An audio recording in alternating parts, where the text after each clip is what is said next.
は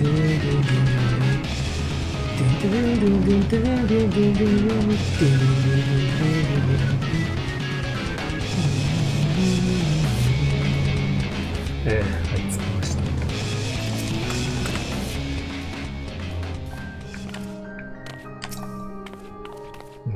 ここは墓なんだ。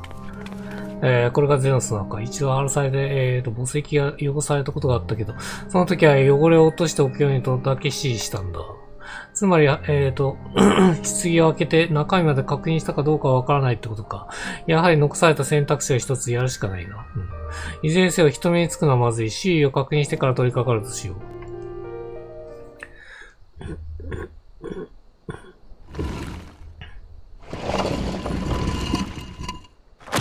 たいことないってことですかね。おいおい、悪い冗談だぜ。棺の中身が消えていやがる。やっぱり。いや、ホラーですよ。雨も降ってきたし。なんてことなの。やっぱりゼノスは。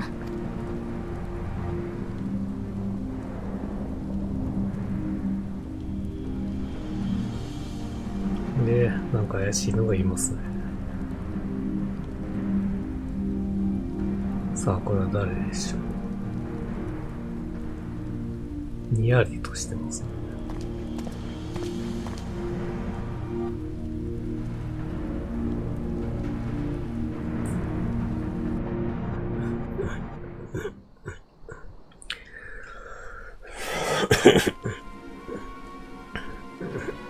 遺体がないなんて本当にゼノスが蘇った後で見るの断定はできないさ。影武者を用意した上で、生存説の裏付けとして工作員に遺体を処分させたのかもしれないじゃん。何よりアルフィノが抱いた疑念のように、この裏にアシエンが介在している可能性も高い。奴らは俺の体を、そうだね。盗まれた時があるもんね。サンクユと。アシエンがゼノスの体を乗っ取ってる可能性もあるってことね。そういうことだ。俺は墓を元に戻してからゼノスを埋葬したものにも当たることにする。こうなったら埋葬時に遺体があったかどうか、そして本当に死んでいたかどうかまで徹底して疑う必要があるからな。私はラウバーにこの件を知らせておく。何か分かったらラールがリーチにいるからすぐに連絡してね。ドマの件が解決したと思ったら、矢継ぎ早に、新たな問題が発生しちゃったのね。暁のみんなにもいろいろと報告しておきたいから、久しぶりに石の家に戻りました。いや、石の家に行くのかそっちか。まさかのそっちだ。タタルを置いて。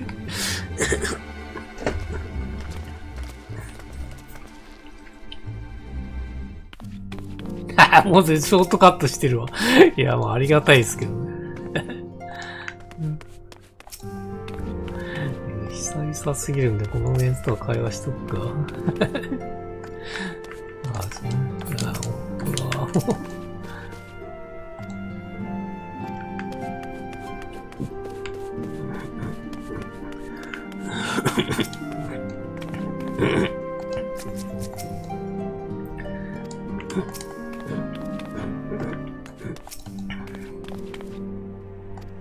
あれ、弟の方か、これ。そうですよ。ホーリーボールなんですよ、いつも。あ、こっちにいるホーリーボール。だから、エイフェミさんを口説いてる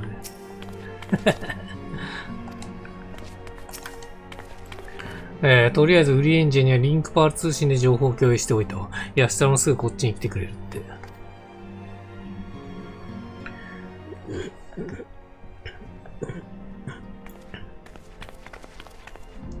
渡したね。さすがで詳しく説明お願いできて。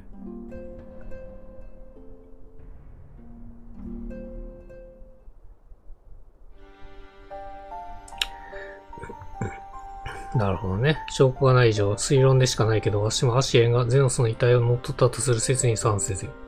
しかし、ある日の無茶したもんね。敵地であるばかりか、アシエンの影まで色濃い、帝国に、単身向かうだなんて。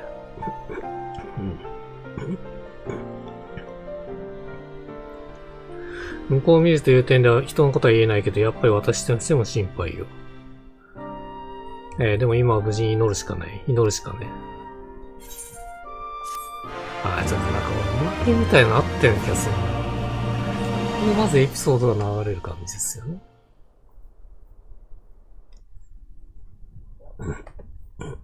一方、ガレマル帝国、テート魔道場。これあれかなバリス邸ですかね。六角形。あ、そうですね。六角形。あ、ゼノスいますね。早速いますね。バーチの存在を許容できると、そう伝えたはずだが。もちろん覚えていると思う。普段のバーチはほど彼の英雄によって処理された。召喚者が死に得た再召喚の可能性もない。すべては計画のうち、事態は完全に掌握できている。問題はない。パッと見あれですね。足縁っぽいですね。案ずるな。私の望みは、星の救済の、やっぱそうですね。足縁ですね。うん。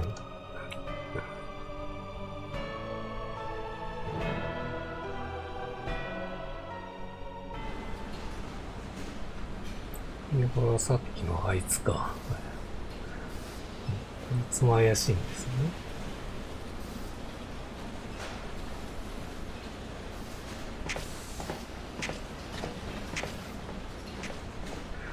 こんな、廃棄兵器の、集積場で何やってる？返事をしろ、怪しいやつね。何者だ？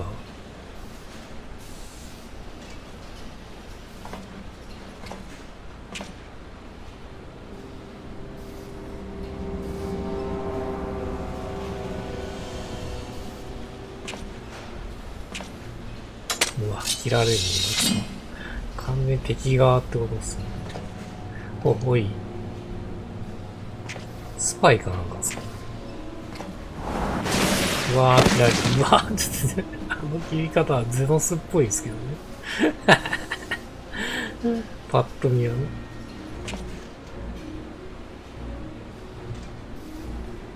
何者か。果たしてこの俺は何者だろうな。しかも誰か分かっていない状態ですね。先ほど決して、ある名物かと思ったら、どうやら俺は死すら超越したらしい。いや、この喋り方、完全にゼノスじゃねえか。ボイスがついてねえからネタバレになってないですけど。ならば全てを取り戻し、さらなる力を得て、またお前と、つってます。いや、もうお腹いっぱいです。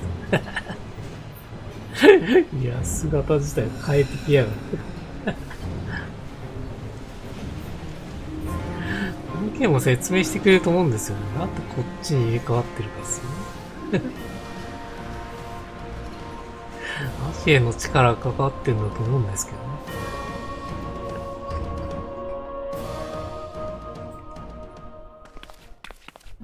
うん。さあ、もう一個ありますね。もう一個あるね。暁の少年ってやつになってますね。石のアリゼは、ある日のことを案じているようだ。さて、いろいろと見悪しかったけど、しばらくある日のから連絡を待つことになるわね。せっかくだから3人で一息つかない。情報共有があったらお茶でもします。そうですね。ここまで 4. 差ですね。これ負けなんですよ、確か。いいわね。東方の土産話、ゆっくりと聞かせてもらう。新たに召喚された晩神も気になるところだし。それじゃあ用意するから、そこの席で座ってね。いや、普通にやっぱ今ありました。いや、まだ終わんねえのかよって話ですね。ああ、じゃあこれで行ってみましょう。そうですね。大きく進展するためって書いてありますね。はい、行きましょう。サプライズです。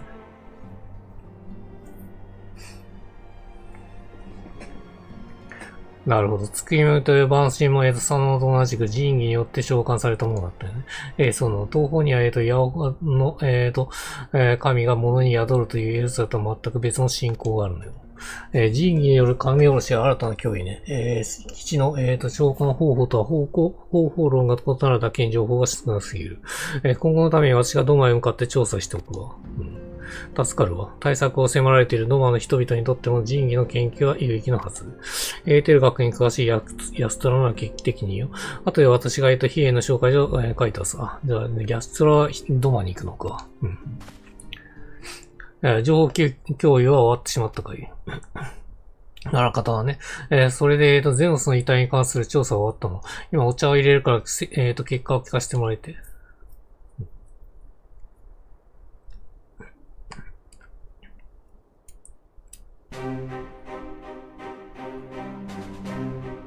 あれからゼノスを埋葬した、墓地に聞き込みをしてきた。リセたちアルミゴ解放軍による死亡確認だと、奴の遺体は確実に、埋葬したとのことだ。複数の証言から埋葬の、事実を疑うべき点はない。だがリセが言った通り、ゼノスの墓は一度荒らされたことがあり、墓石がひどく汚されていたという。墓所は、墓守は、奴に恨みを持つ者の犯行だろうと意に介さず、墓石の、汚れを落としただけで、棺の中まで見なかったそうだ。おそらく遺体がなくなったのはその時だろう。となれば可能性は2つ。遺体を処分した上で、影武者を立てて生存を演出しているか、それとも本当に死の底から蘇ったのか。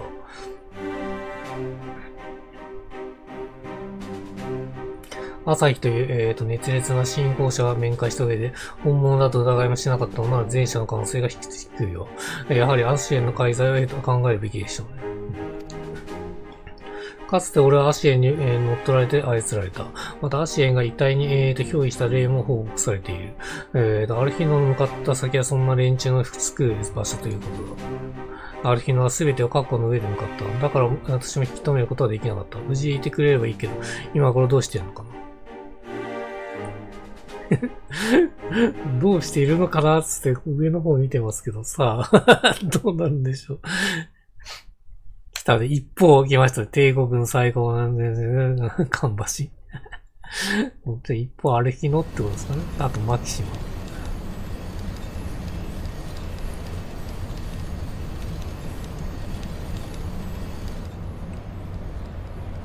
そうですね。マキシマとアルヒノか。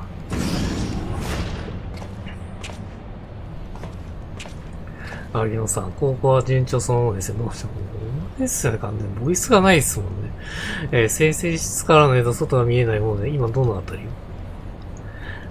軍用艦ですから見晴らしについてはご勘弁を。現在、オサード、小大陸の西型、永久小度地帯の上空です。たとえ戦室に窓があっても見えるのは、永遠と続く荒野だけですよ。永久小度地帯。確か文献によれば環境エーテルが極端に枯渇し、荒廃した土地だとか。昔の、ユニシエの昔、相次いで神下ろしが行われた結果、焦土化した場所と考えられています。ガルマル帝国の、初代皇帝、ソル帝は、東西遠征の道中にて、この時期に、ご覧になり、星を蝕む脅威を認識、万神討伐を掲げたと言われています。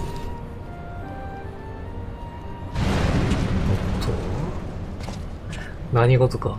早速事件起きてますね。所属不明の飛行型窓アーマーが開い、攻撃を受けています。窓アーマーだって。うわ。被害状況確認、確保の判断で迎撃を。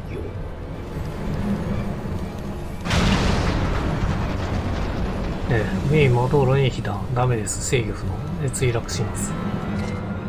バカな。我が艦の弱点を知ってるとでも。総員、衝撃に備えろ。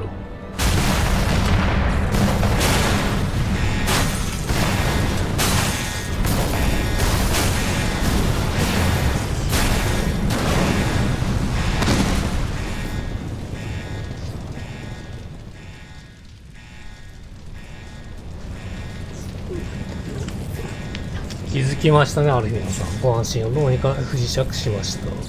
ですが、換気システムが停止、煙が回ってきています。ひとまず生存者ともに、艦の外に脱しましょう。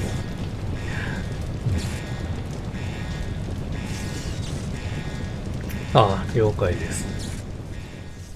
いや、とりあえず生きててよかったですよ、この時点では。来た、暁の少年のバトルを開始します。いやー、まさにアルヒノっすよね。これはね、完全サプライズですよ。これが初めて、あれですね、主人公以外操作できるっていうのがあれですね。今までこれなかったんですけど。マップはないんでいいか。怪我してる低い視察の応急手当てをします。負傷者を捜索せよって書いてありますね。破壊せよって書いてある。そうですか。あ、しかも LB もありますね。LB はたまんねえとダメか。いや、遅えな。いや、遅すぎでしょ、攻撃。負傷兵を回復せよ。フィジクで、これか。フィジク。あ、これだ。意識を確認する。ありがとう。おかげで命拾いしたよ。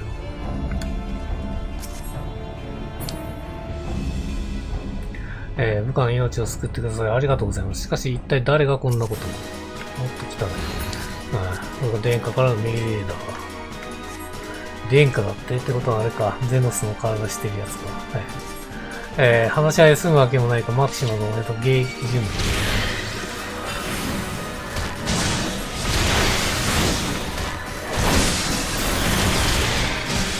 これ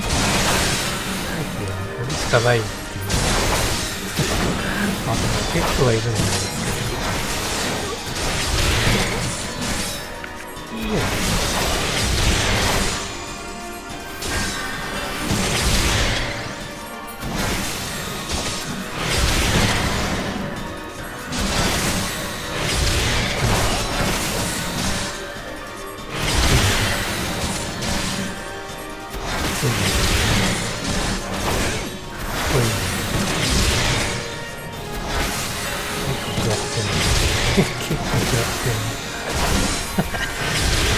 フィジク。いや、フィジクの耐久力が高いっすね。よいしょ。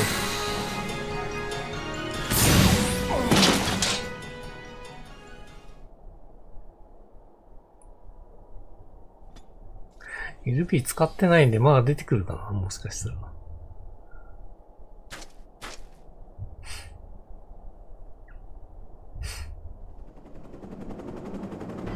やっぱそうですね。頭脳映が来てますね。いや、しかも結構いるじゃん、今回。いや、結構いますね。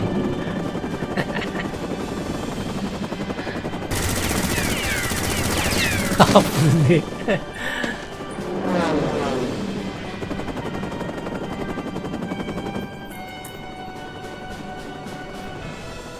こんな場所でやられてたまるものか。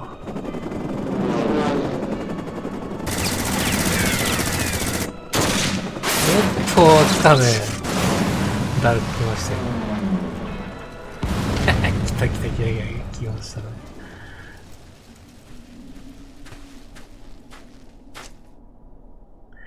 何者？ともかく敵の敵というなら今は味方と考えましょう。彼らと連携して敵部隊を撃退するんです。キムが座っていますね。わかりました。やってやりましょう。超重要キャラです。この BGM でやるんだ。あれこれもしかしてこっちも操作できるのかな？もうガンブレーカーっすよね。あ、違う、アルフィノだ。アルフィノっす。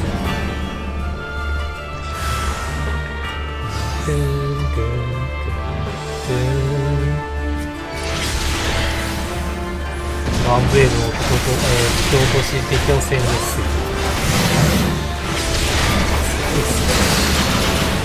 いきなりぶちかましてますね。ガンブレード。スコール。スコールみたいな。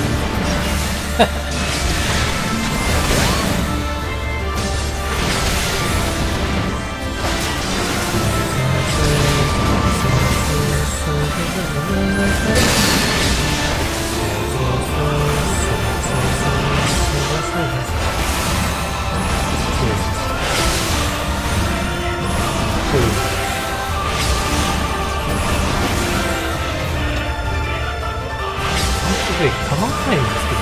たまるんだな。スカイアームで取り囲んで、あの男を敵は言ってる。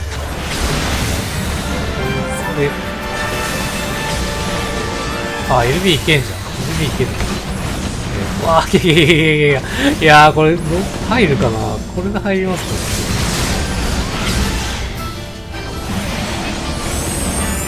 ね。あ、わかった。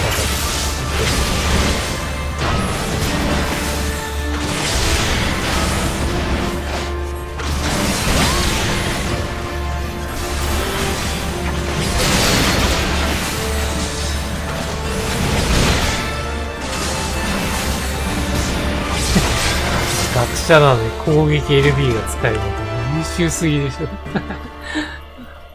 こんな少ないスキルで倒しちゃったよ。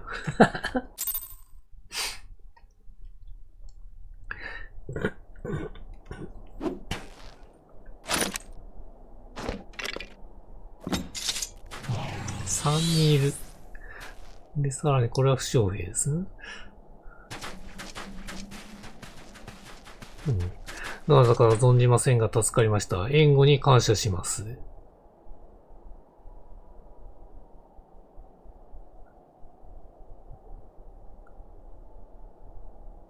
驚くべき運命か。かような場所でユーロジャ人。しかも暁の一員と巡り合うとは。暁のことを知っていますね。私を知っておられると。少しばかり因縁がな。そうだね、因縁あるね。ではこちらもと、うぬら己も置かれた状況を理解しているか。倒した敵兵の軍曹には、皇帝親衛軍の記章がありました。つまり、皇帝陛下あるいは、皇位、継承者の、布教を買ったということ。その背後にあると事情も憶測であれば少しは、しかしあなた方は一体。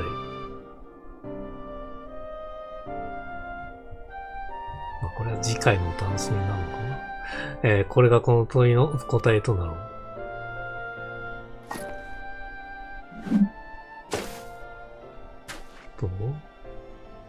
アシエンの仮面ですね。この仮面は。そうだ、我らはアシエンと戦うの。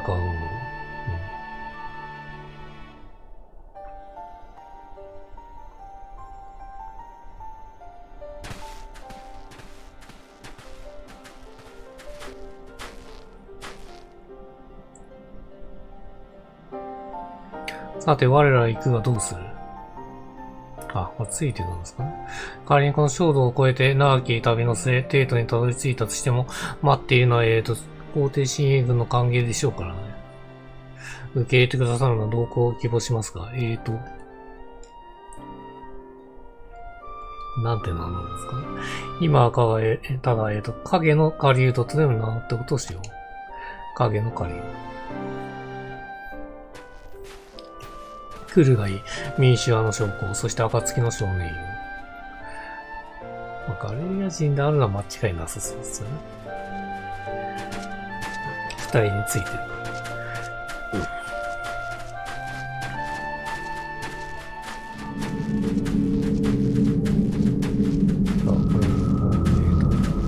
暁の面がありますけど。わんさか暁の面が、アシエンと本当に戦ってるってことですよね、これ。まあね、正体は多分ですね、今 4.4 か、まあその辺でわかると思うんで、まあその辺を楽しみにしてください。もう嫌になるわ。何もできずにある日のことを考えて、悶々とするなんて。悶々としてたんだよ。それぞれの役割ってもんがあるさ。そんなわけで俺も俺で役割を果たするか。あの日は核を消えて東から帝都を目指したのなら、俺は西から帝都の、属性を探るとしよう。それなら私も連れてって、私だってここでじっとなんてしてられないの。いや、向かうのは属州といえ帝国領だ。潜入術を身につけた俺一人の方が身軽でいい。足手まといになってならないからお願い。自分が行こう。暇なんだ。私の代わりにあなたが行くというの？悪いが今回ばかりはお前にも待っててもらう。情報は目立たないことが重要なんで。とにかく一人の方が都合がいいんだ分かってる。まあそうですよね。はい、すいません。電車終わってすいません。分かった。でもくれぐれも気をつけてね。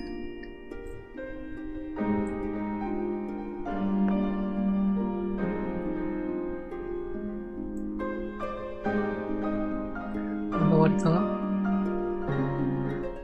報告して終わりか。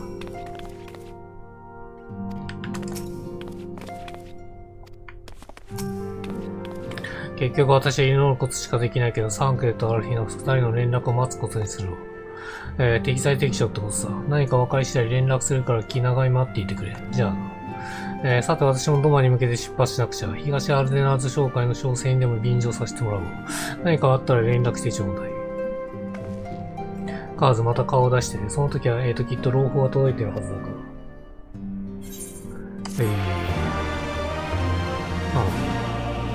で、終わりですね。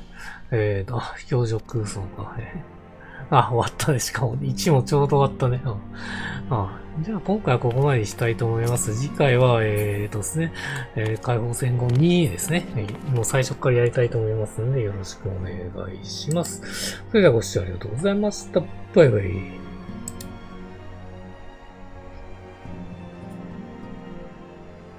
ご視聴ありがとうございました。よろしければ YouTube チャンネル登録、高評価、拡散などをお願いします。